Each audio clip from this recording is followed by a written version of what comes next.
Am Montag, den 26. Juli um 2 Uhr nachts ging es mit dem Auto los und der Mond war unser Begleiter. Ich muss sagen, wir kamen sehr gut voran. Der herrliche Sonnenaufgang begrüßte uns in den Tag und der Urlaub konnte nicht besser beginnen.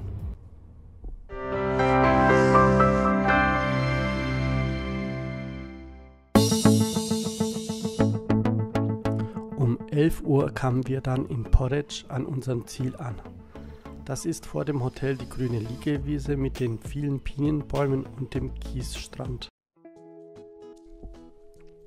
Am nächsten Morgen haben wir beschlossen, uns Motovun, die Stadt der Naturschönheit, anzuschauen. Aber erstmal will ich dich ganz herzlich auf meinem Kanal Sebitube begrüßen.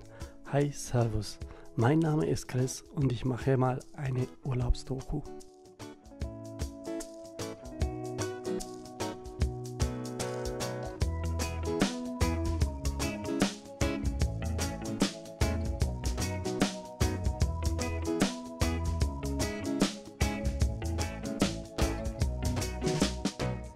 Kroatien, das Land der 1000 Inseln.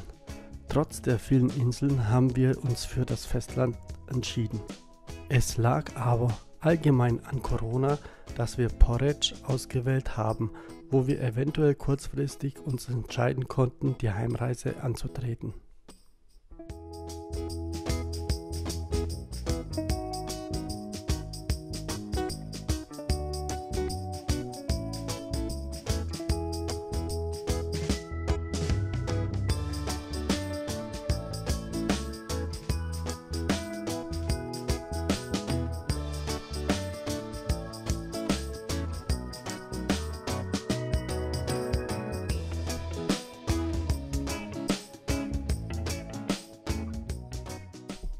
Hier haben wir mal Pause gemacht und die fantastische Aussicht auf Motovun genossen. Motovun liegt 277 Meter über dem Meer auf einem steilen, isolierten Hügel über dem Tal der Mirna. Motovun hat übrigens um die 600 Einwohner. Das historische Städtchen ist sehr sehenswert. Rund um die Stadt gibt es sehr viel Trüffel, Oliven und Wein. Daher ist Motovun ein Anziehungspunkt für Genießer.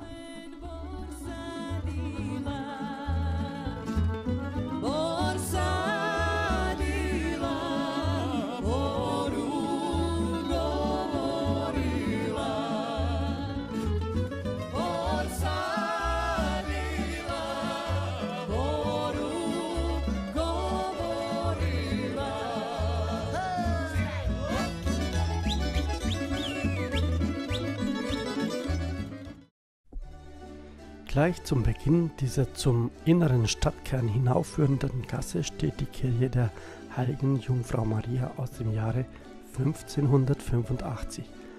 Das ist das äußere Stadttor Toranj Novi Vrata, geschmückt mit dem Wappen bedeutender Patrizierfamilien.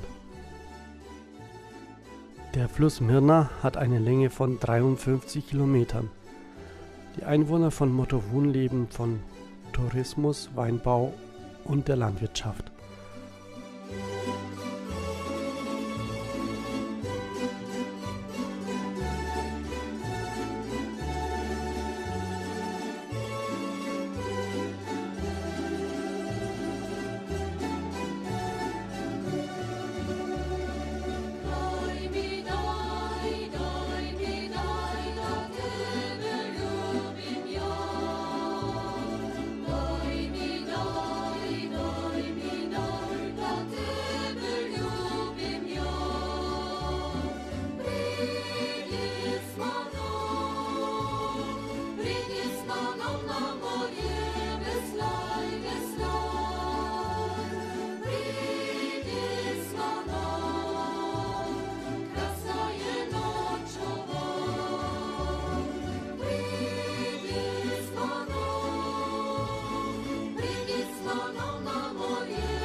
Ein selbst gezapftes Eis gab es auch zum Abschluss. Dann haben wir wieder die Gegend erkundschaftet und von Motovun nach Opatija, wo wir uns dann mal abkühlten und dann den Tagesausflug weiter an der Küste bis nach Rijeka fuhren.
Rijeka ist eines der größten Städte, also die drittgrößte von Kroatien mit 130.000 Einwohnern, und sie ist eine Hafenstadt an der Kvarner-Bucht. Rijeka heißt Fluss auf Kroatisch, Slowenisch und auf Italienisch. Und zum Abschluss vom Tag gab es noch einen Sonnenuntergang.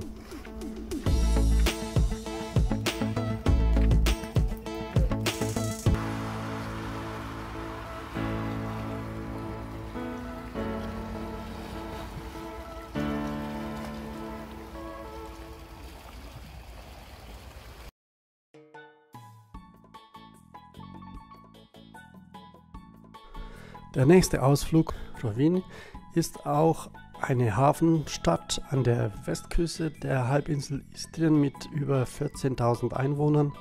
Die Stadt wurde auf einer Insel erbaut und erst im 18. Jahrhundert mit dem Festland verbunden.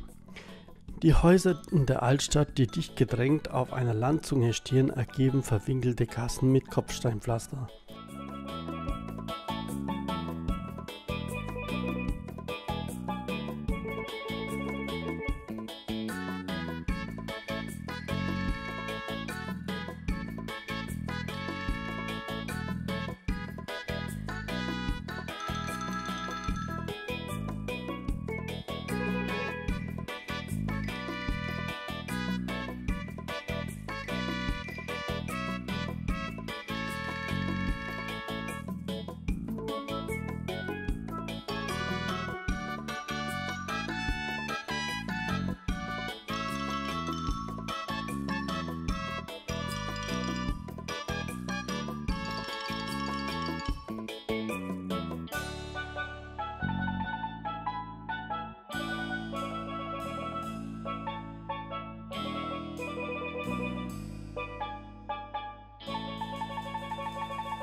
Wenn du dich über den Masa-Titan-Platz in die malerische Lakritza-Straße begibst, sie führt vom Fuß der Altstadt, vom Platz aus einfach durch den Balbi-Bogen laufen, beginnt deine Zeitreise in die venezianische Epoche der Stadt.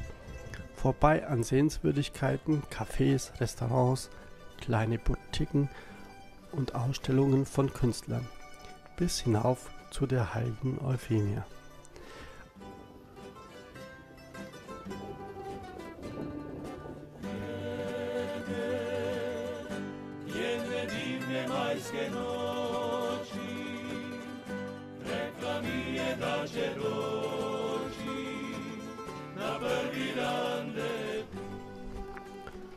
An der Stelle der heutigen St. Euphemia-Kirche befand sich einmal die kleine St. Georg-Kapelle, die bald nach dem Erscheinen des Sarkophages für alle Pilger zu eng geworden war. Da begannen die Einwohner Rovigny um Anfang des 10. Jahrhunderts eine neue, größere Kirche aufzubauen. Geht man den Hügel hoch, erreicht man die Kirche der heiligen Euphemia, wo gerade die Glocken geläutet werden und deren hohe Turmspitze das Stadtbild prägt.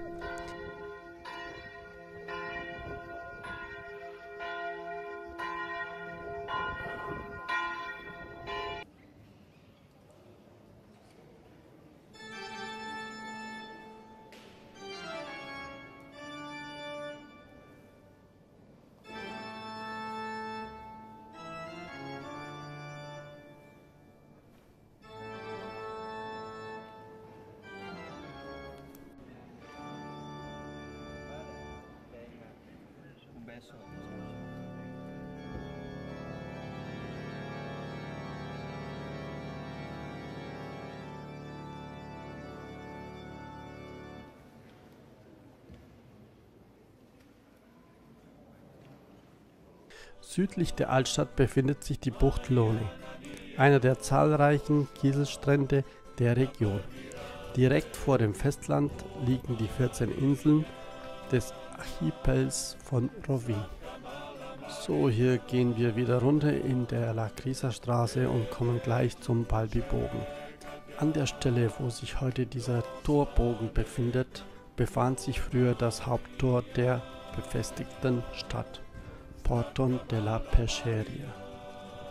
In dieser Zeit zwischen 1678 bis 1679 wird das alte Stadttor niedergerissen. An seiner Stelle entsteht der Balbi-Bogen. Erbaut wurde er in der Zeit, als Daniel Balbi Bürgermeister der Stadt war, wie die Inschrift auf der am Bogen befestigten Steintafel bezeugt. Ein bisschen Schlendern durch die Stadt muss dann auch noch sein. Und wir treten wieder die Heimreise über die Schrankenallee an. Ich bedanke mich recht herzlich fürs Zuschauen und würde mich sehr freuen, wenn du bald wieder vorbeischaust auf Sibitube. Tschüss, ade und ciao, ciao.